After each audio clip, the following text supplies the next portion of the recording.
चक्षुरुन्मीलितं येन तस्मै श्रीगुरवे नमः। आविर्भूतो सकारुण्यो श्रीवामननारायणो रूपानुगप्रवरो श्रीकेशव प्रियो भजे। श्रीगुरवे श्रीगौरचन्द्राय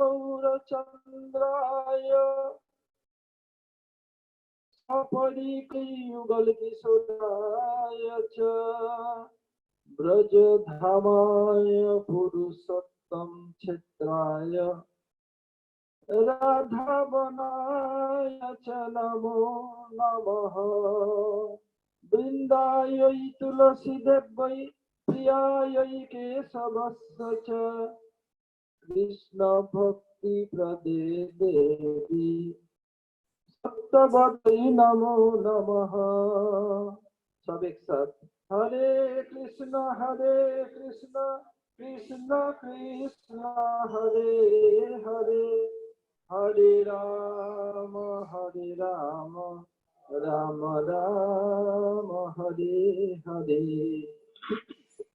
First of all, I pay my humble obeisances unto the lotus feet of my Paramaradha Guru Pad Padma, Om Vishnupad Paramahamsa Swami Astottara Sata Sri Srimad Bhaktivedanta Srila Bhavanan Goswami Maharaj, Om Vishnupad Paramahamsa Swami Astottara Sata Sri Srimad Bhaktivedanta Srila Narayan Goswami Maharaj, and entire Guru Vargas.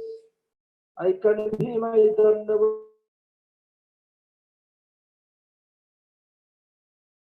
to speak a Sarikatha headed by Sri Ban Maharaj and Sri Narsingh Maharaj. अभी श्री बन महाराज बहुत सुंदर हरि कथा कह रहे थे, जहाँ पर महाराज जी समाप्त किया वहीं से मुझे सुनना पड़ेगा। महाराज जी ने बताया केवल लीला कथा सुनने पर चलेगा नहीं और केवल तत्व कथा सुनने पर भी चलेगा नहीं। तत्व कथा केवल सुनने पर बोर हो जाओगे और दिमाग कुछ ग्रहण करने का इच्छुक नहीं रहेगा, और केवल लीला कथा सुनने पर क्या होगा, महाराज जी ने बताया कि सहज होने का चांस रहता है। शास्त्र में कहा गया कि सिद्धांत बोलिया चित्ते ना करो अलस, जहा होते कृष्ण लागे सुदृढ़ मानस। अरे सिद्धांत में सुनूंगा नहीं, कुछ नहीं, हमारे ब्रेन कैच नहीं करता है। सिद्धांत में पक्का होने पर तभी श्री कृष्ण के चरण कमल में मन दृढ़ रूप में रहेगा, नहीं तो मायावादी कहेगा ये, वो कहेगा ये तो ठीक है, ये जो बोलेगा ठीक है लगेगा, फिर भक्ति से च्युत होने का संभावना है। दूसरी बात है, हमारी जीव में सही बात ने बताया अपने ग्रंथ में, केवल उसमें दिखा रहे हैं सिद्धांत लीला कथा विहीन, केवल सिद्धांत कथा सुनने पर नहीं चलेगा। सिद्धांत सुनो किंतु लीला कथा विहीन सिद्धांत तो कल्याणकारी नहीं है। पता है क्यों? उसमें दो प्रकार दुख भोगना पड़ता है। जैसे बांझ गाय है, जो बांझ गाय है उसको पालने पर दो प्रकार दुख है। क्यों? लोग गाय पालन क्यों करते हैं? के लिए बांझ जब था जिसके कोई बच्चा ही नहीं हुआ नहीं होगा, तभी तो बांझ कहा गया है। और गौ को बच्चा न हो, दूध नहीं मिलेगी, तो मेन मकसद क्या है गौ पालने का? दूध पीने का। दूध मिलेगा नहीं, फिर उसको पालन करना पड़ रहा है, दो प्रकार दुख है। फिर जीव को सवाल एक उदाहरण दिया, यदि लड़का अनुगत्य में न रहे, उसको पालन करना दो प्रकार दुख है। क्यों? लोग पुत्र क्यों पैदा करते हैं? बताया पुन्नाम नरका त्रायते यह सपुत्र, बहुत प्रकार के नरक है। जिन नरक में का नाम पुत नरक, उसमें पिंड दे करके बेटा हमें सताते हैं, तो उनका नाम पुत्र है। मतलब अभी तो मेरी बात मानता नहीं, इसलिए वो जो भविष्य में मेरा मरने के बाद पिंड दे के पुत नामक नरक से उद्धार करेगा, कोई गारंटी नहीं है। उस बेटा को पालने में दो प्रकार दुख है। क्यों? उनको बात मानता नहीं, पालन करना पड़ रहा है, एक प्रकार दुख है। मरने के बाद पिंड नहीं देगा, दो प्रकार दुख है। अगर बेटा भक्त हो तो 7 से 14 21 पीढ़ी तक उद्धार कर देगा। और तीसरा बताया असती स्त्री। लोग शादी क्यों करते हैं? रोटी सुख के लिए। यदि असती स्त्री हो, पर पुरुष से मन लग गया हो, क्या करते हैं? पर व्यसनी नारी कर्मसु तमी नवसंग रसायनम। यदि किसी विवाहित स्त्री को पर पुरुष में मन लग जाए, घर का काम इतनी सुंदर रूप में करेगा, पति की सेवा, सास ससुर सबका, कोई समझ नहीं पाएंगे इसका मन और कहीं लगा हुआ है, करके तुरंत समय मिलेगा भर जाएगा। कर रहा है काम इधर का, मन उधर पड़ा हुआ है। ऐसे पत्नी को पालन में दो प्रकार दुख है। क्यों? पहले शादी करते रोटी सुख के लिए, रोटी सुख मिलेगा नहीं, पालन करना पड़ रहा है।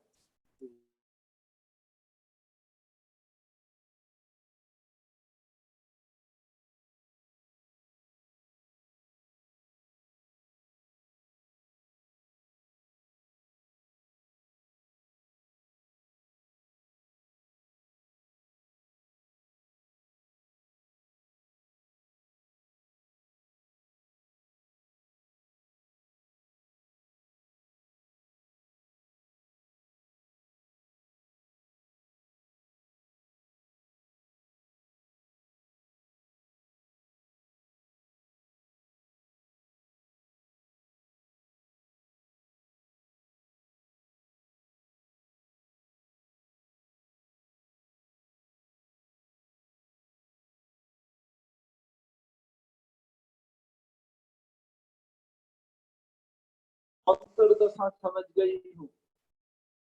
आप जिस दिन नगर भवन में गए थे, आने के बाद क्यों अन्न मन सदय समझ गई? कैसे समझी? तो बताया कि मैं अपने सहेली को भेजा था पता करने के, आके सब कुछ मुझे बता दिया। राम नहीं, तुम्हें जाना ही नहीं है किसी भी कीमत पर। तो प्रभु आप अपने पूर्वजों को देखिए, वो लोग कितने त्याग किया। देखिए हरिश्चंद्र को क्या किया, अभी के पूर्वज है, क्या किया उसने? ये जो प्रतिज्ञा किया था स्वप्न में राज्य दान देने के लिए, दूसरे दिन सुबह विश्वामित्र आधम के, उनको बताया, याद है? वो स्वप्न में खुद आया था। अब संकल्प करके दान दे दो, दे दिया। दान करने पर उसके साथ दक्षिणा देना पड़ता है। दक्षिणा कहाँ है? खजांची 10,000 स्वर्ण मुद्रा इसको मुनि को दे दीजिए, ऋषि को। जी बोला, अरे बदमाश कहीं का, राज्य का मालिक बना मैं, राज्य कोष तेरा है, खजांची तेरा है, अब सब कुछ मेरा है, इसमें तेरा एक छदाम की अधिकार नहीं है। क्या तू जो प्रतिज्ञा किया उसको निभाना ही पड़ेगा, यही है कायदा, निभाओ वायदा, इसे देना ही पड़ेगा। अब क्या करें?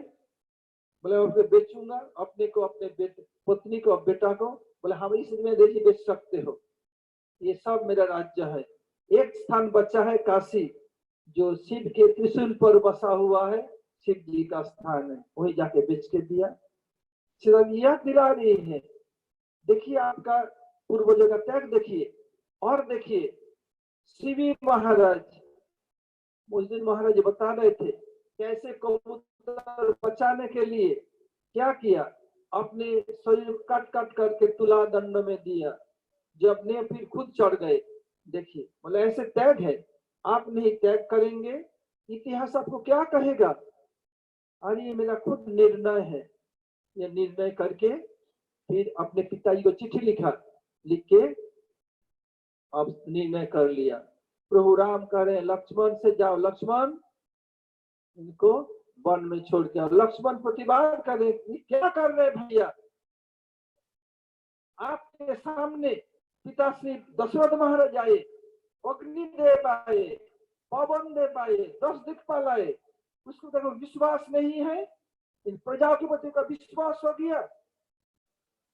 राम ने कहा राजा का पालन करो।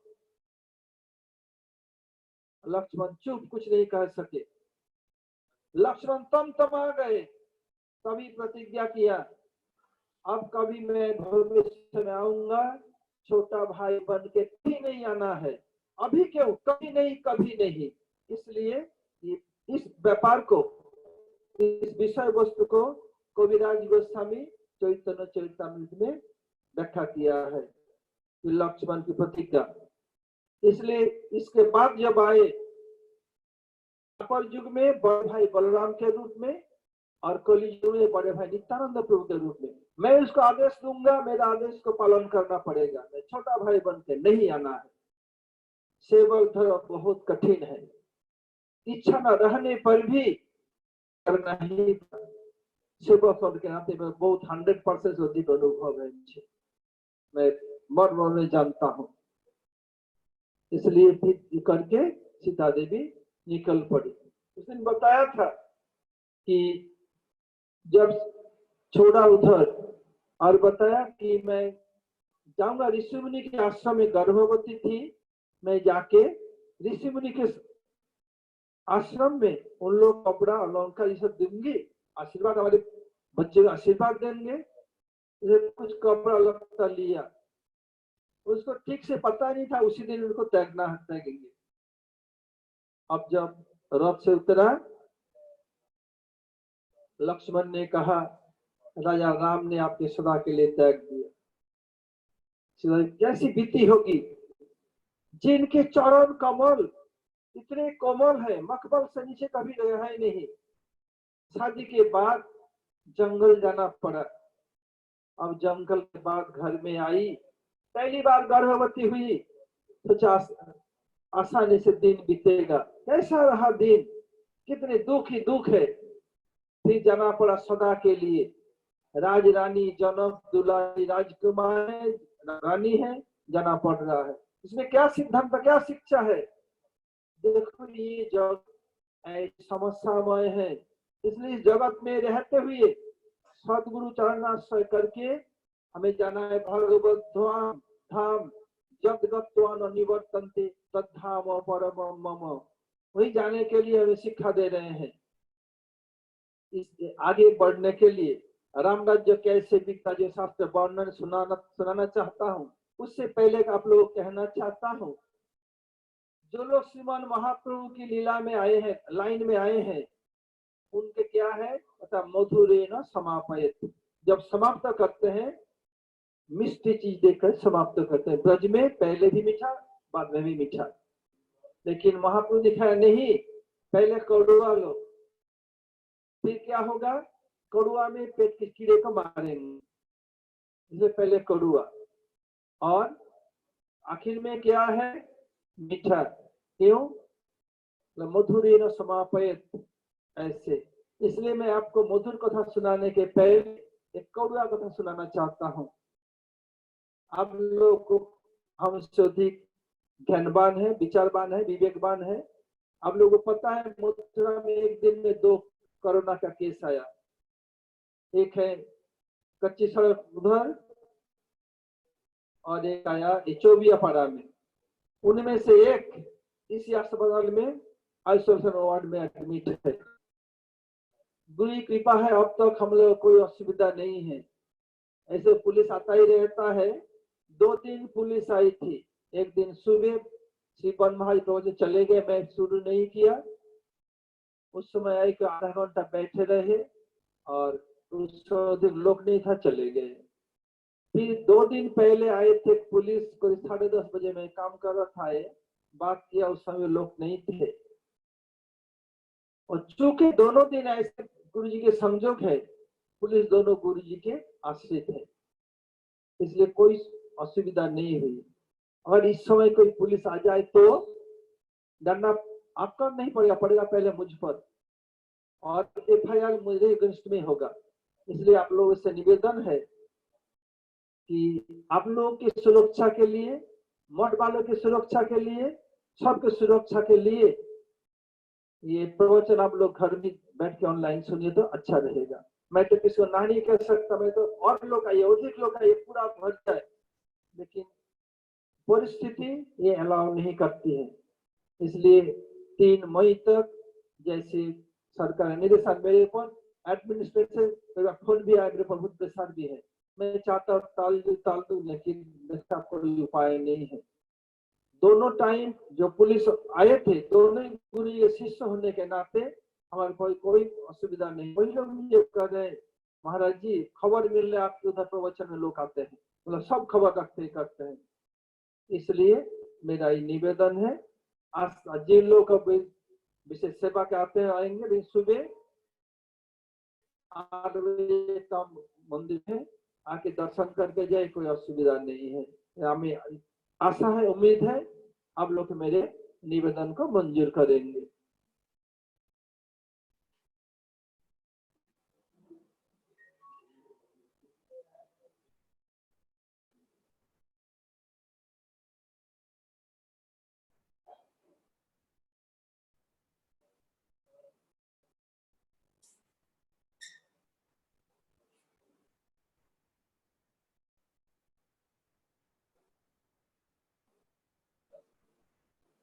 जब प्रभु राम राजा हुए, सीता तो बहुत बात वन में गई, और उसके बाद भी जब सीता चली गई, पहले बताया था, नारद जी से पहले ही वाल्मीकि जी से कह दिया था। वाल्मीकि सीता को ले आए आश्रम में, रहते कैसे पलंग पर नहीं, जमीन पर चटाई बिछा करके, और उनका परिचय हुआ वन देवी। और प्रभु राम भी सीता के विरह में पलंग पर नहीं सोते, जो भी जैसे चटाई पर बैठ बिछा के सोते थे। जब प्रभु राम जंगल में गए थे, श्री राम के विरह में भरत भैया क्या करे, जटाजुट बना लिया, अयोध्या में प्रवेश नहीं किया, नंदीग्राम में रहा, गोमूत्र में जौ को पका करके खाते थे। कैसे कैसे बिताया। आज सीता देवी के विरह में प्रभु राम की भी यही दशा है।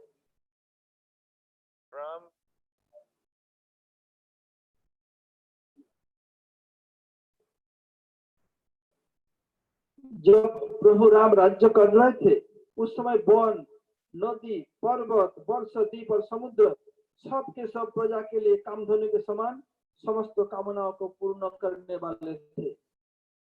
जो नाम बताए, जो चाहते वो लोग दे देते, इतने सुंदर था। भगवान राम राज्य करते समय, उस समय किसी का मानसिक चिंता या शारीरिक नहीं होते थे। बुढ़ापा, दुर्बलता, दुख, शोक, भय, थकावट नाम मात्र कोई नहीं था। और यहाँ तक कि जो मरना चाहते थे, जो नहीं मरना चाहते थे, उनकी मृत्यु नहीं होती थी। तो मरना चाहे तो नहीं मरूंगा, मृत्यु नहीं होती थी। और भगवान राम थे एक पत्नी व्रतधारी। जब प्रभु का मन नहीं लगा, लव से जन्म होता बाद में कहूंगा, तब जब बताया अपने गुरु से, गुरुदेव मेरा मन नहीं लग रहा है, मैं योगा करना चाहता हूँ मन लगाने के लिए। बोले तुम योगा करने अधिकारी नहीं हो। क्यों गुरुदेव, क्या कमी है? बताया गृहस्थियों के लिए योग करने के लिए पूर्णाहुति के समय पति पत्नी दोनों मिलकर पूर्णाहुति देना पड़ता है। इसलिए सीता को बुलाओ। नहीं गुरुजी, मैं सीता देवी को बुला नहीं सकता। क्यों? आप तो जानते सब बात मैं क्या कहूँ, ये बुला नहीं सकते, जो करोड़ अधिकारी हो ही नहीं तुम। गुरु जी सीता को बुलाना न पड़े और जो कभी कर सको ऐसे कुछ उपाय बता दीजिए। बोले एक काम करो और एक शादी कर लो, तुम जिसको शादी करना चाहोगे शादी का तैयार है। गुरु जी मैं शादी नहीं कर सकता। क्यों? बताया मैं एक पत्नी व्रतधारी हूँ। इसका तात्पर्य क्या है? जब प्रभु राम शादी करके आए अयोध्या में, तब माँ कौशल्या ने बताया था, राम पहले मिलन के दिन पत्नी को उपहार देना पड़ता है, ये देखो उनकी रिवाज है। तब प्रभु राम ने बताया सीता देवी को, देखो सीते, सब बड़े बड़े राजा राजघराने में बहुत सी रानियां हुआ करती हैं। मेरी माँ ने कहा कि ये रघुकुल का रिवाज है, पहले दिन मिलन में कुछ पत्नी को देना पड़ता है उपहार। मैं तुम्हें एक उपहार देता हूँ जिंदगी भर के लिए। राम के जीवन में सीता के सिवा कोई पत्नी, कोई महिला नहीं आएगी, ये मेरा उपहार तुम्हें वचन देता हूँ। इसे गुरुदेव, ये मैं सीता को वचन दे चुका हूँ, यही मेरा उपहार था, इसलिए मैं दूसरी शादी नहीं कर सकता, लेकिन मुझे यज्ञ करना है। आप कुछ उपाय बताइए।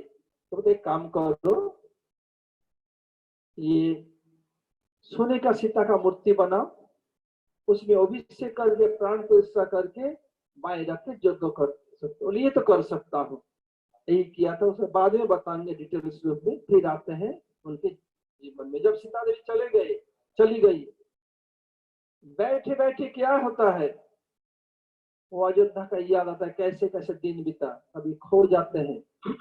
वाल्मीकि आए, देखा वाल्मीकि भाई को होश ही नहीं, पुत्री क्या कर रही हो, चुप उठे। बोले मन अयोध्या चला गया। जी मन अयोध्या में लगाना था तो छोड़ के आई क्यों? ऐसे नहीं, मन स्थिर करो, नहीं तो तुम्हारे बच्चे के ऊपर इसका बुरा प्रभाव पड़ेगा। जो बीत गया सो बीत गया, अब उसकी ओर मत देखो।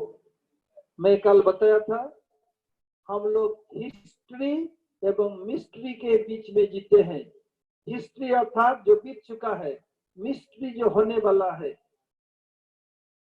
हिस्ट्री और मिस्ट्री के बीच में हम जी रहे हैं सभी लोग।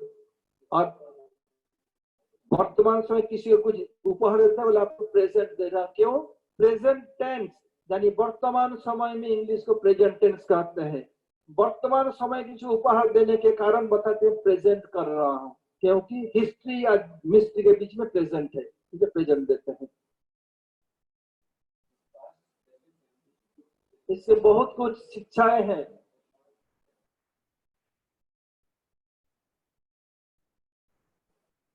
और प्रभु क्या किया, 13,000 वर्ष तक अखंड ब्रह्मचर्य व्रत के इसको पृथ्वी को पालन किया। किसी का प्रश्न था, उत्तर देते हैं, दे करके फिर इसमें आऊंगा। एक प्रभु ने पूछा था कि प्रभु राम के 2 बेटे हुए थे, लव और कुश, और उन बच्चे को और किसी का भाइयों का बच्चा नहीं हुआ? बच्चा तो हुआ। सबके 2-2 बेटे, बेटी नहीं, 2-2 बेटे, सबके जोड़ुआ बेटा।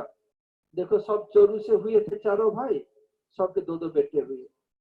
प्रभु राम के 2 बेटे लव एवं कुश। लव कुश नाम क्यों हुआ? यज्ञ करने के लिए एक प्रकार का घास होता है जिसका नाम कुश, उसको काट के नीचे के हिस्सा का बोलता है लव, ऊपर का हिस्सा का कुश। हमारे वाल्मीकि ऋषि ये कुश को आधा टुकड़ा करके ऊपर के हिस्सा जिससे रक्षा मंत्र करके उनको झाड़ा था, जिस बेटा को उसका नाम रखा कुश, और नीचे हिस्सा के अभिचार मंत्र से जिनका रक्षा मंत्र पड़ा था उसका नाम लिखा लव। ये लंबे घास होता है और साइड बहुत पैना होता है। नीचे के हिस्सा से जिनको अभिमंत्रित करके रक्षा मंत्र किया उनका नाम हुआ लव, ऊपर के हिस्सा का नाम है कुश, उसके तरह जिसका किया उसका नाम है कुश।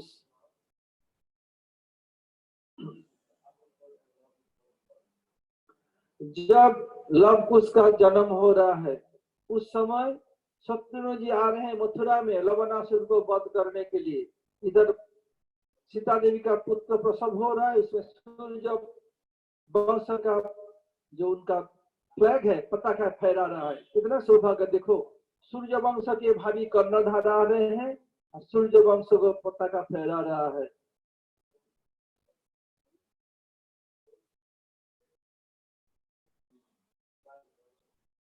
फिर लक्ष्मण के 2 पुत्र हुए, एक का नाम अंगद और दूसरे नाम चित्रकेतु।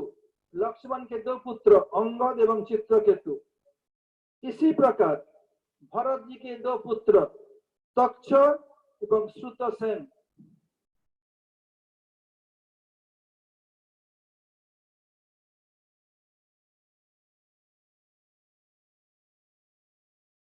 और शत्रुघ्न को भी दो पुत्र हुए,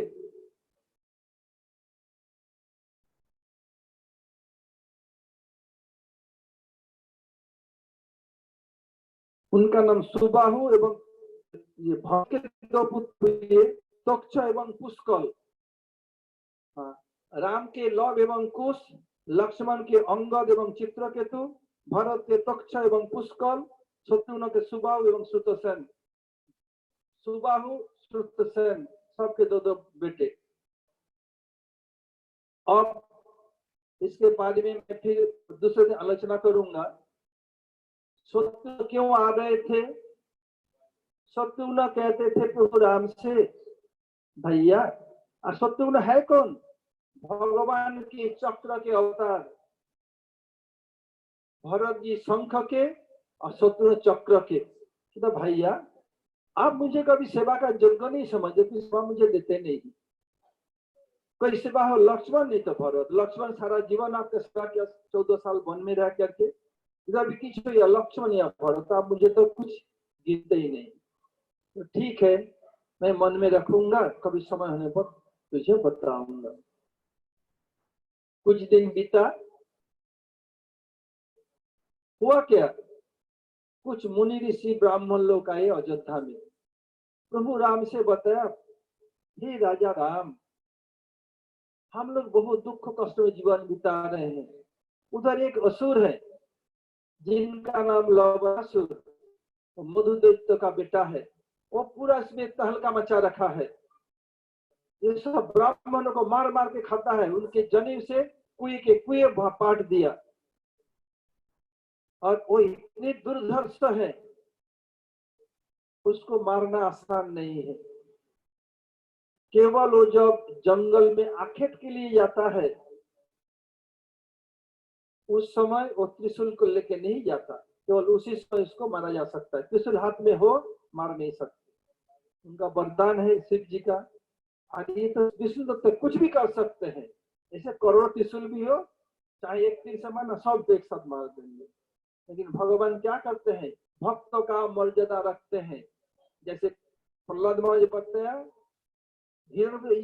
तेरा विष्णु इस पिलर के अंदर है, इधर। हाँ, मैं देखता क्यों नहीं? अंधा पिता सुजत नाही, हम में तुम में खम्ब खड़ग में जही खजत ही राम। बोले है कोई पिलर में? हाँ पिताश्री। बोले मैं देखता क्यों नहीं? बोला आपके आंख नहीं, अब अंधा, परमात्मा अंधा है। ठीक है, मैं मुष्टि का घात से इसको चूर्ण बिचूर्ण कर देता हूँ। देखिए तेरा विष्णु कहा है, तो ये बचा ले।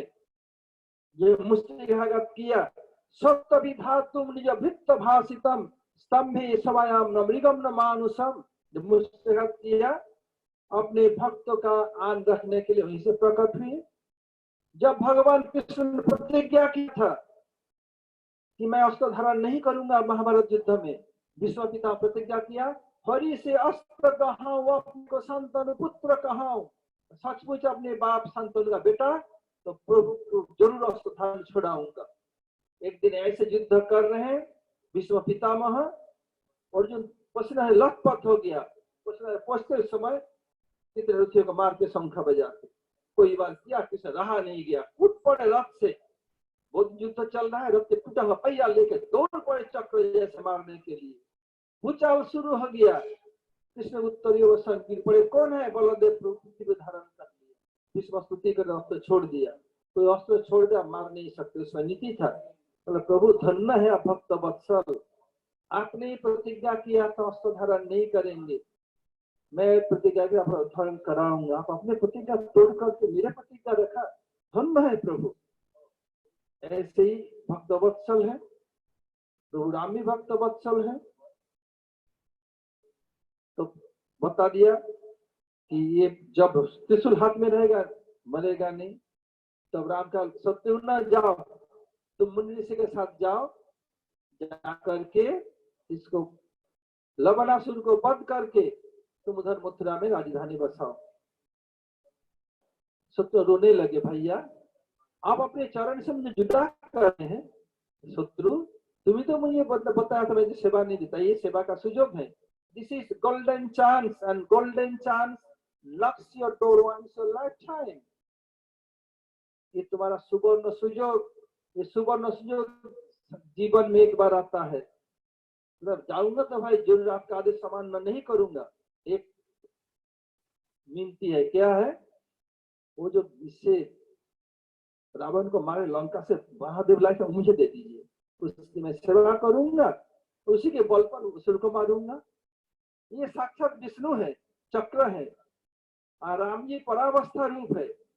देखिए कैसे नौरवत लीला। ठीक है, दे दिया, उसको लेके आए। फिर क्या किया, जब आए और आए जैसे मुंडी से पता सुबह में आखिर में जाता है, घेर लिया। जब लौट रहे थे, बहुत बड़ा लकड़ी के पेड़ को बनाया, दोनों साइड में हाथी सिंह लटका के ला रहे हैं। तो कितने पहलवान है, एक हाथी ने कुछ हाथी और जंगली घोड़ा और सिंह भालू सबको लाद के ला रहे हैं। देखो कैसे बलवान।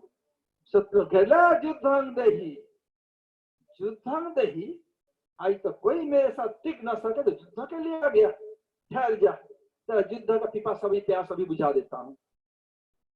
ठहर जा, प्रतिष्ठा नहीं दे। अरे कायर कहीं का, जो वीर होता है वो जो है उसी में लड़ते हैं, दूसरे के लिए इंतजाम नहीं करते। कैसा तू कायर है। उनको ललकारा, उनको गुस्सा दिलाया, और गुस्सा होने पर क्या हुआ, सब पिछाई होता है। युद्ध हुआ, युद्ध में उसको मार डाला। हम लोग जब ब्रजमंडल परिक्रमा में जाते हैं, सब जाते हैं मधुबन, इसमें 12 वन, 12 शाखा वन, 32 उपवन है। उनमें फास्ट वन है मधुबन। मधुबन में हम लोग दाऊ जी के दर्शन करते हैं। दाऊ जी में उधर काले रंग के दाऊ जी हैं, सब जगह में गोरे रंग है, लेकिन उधर काले रंग है। क्यों? उधर भी भांडीर वन में भी काले रंग के दाऊ जी। क्यों? कृष्ण चिंता निवेशन जस कांति विलोपिता प्रभु वंदे कृष्ण वर्ण विग्रहम। जो कृष्ण चिंता करते करते कृष्ण वर्ण को प्राप्त किए, ऐसे बलराम प्रभु प्रणाम करता हूँ।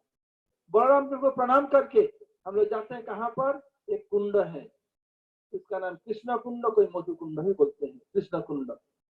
उधर आचमन करके फिर जहाँ सप्तगुण मंदिर है, उधर जगह प्रणाम कर बैठ कर हरि कथा बोलते हैं। जब कुंड में हम जाते हैं आचमन करते, किस मंत्र से आचमन करते हैं? कौन कौन मधुबन गए, हाथ उठाइए। बहुत लोग गए। किस आचमन, रामानंद किस मंत्र आचमन करते हो?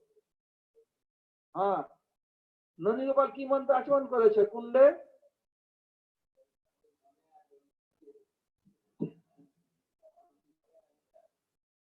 इस कुंड के आचमन का मंत्र है ओम नमो मधुबनाधिपतये माधवाय नमः। ओम नमो मधुबन अधिपतये माधवाय नमः। आप बोले माधव भाई अपना नाम इस माधव भाई जोड़ दिया। अरे ब्रजमंडल परिक्रमा ग्रंथ देख लो ना, पता चलेगा।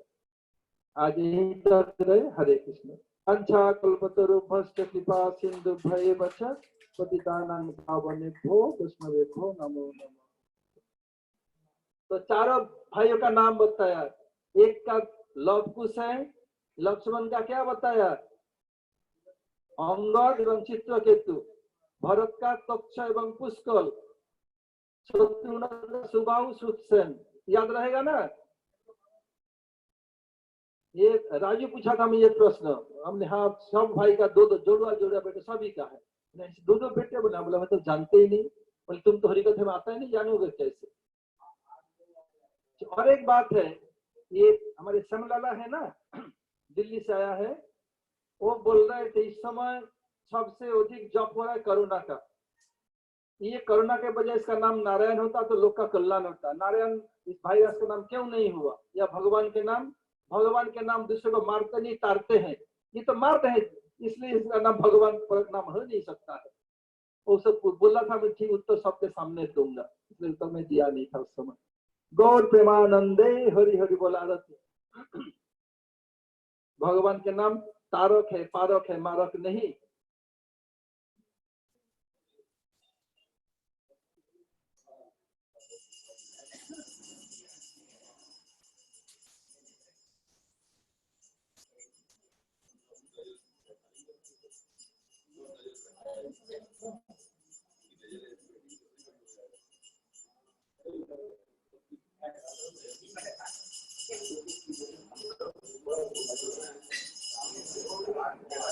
हाँ हाँ,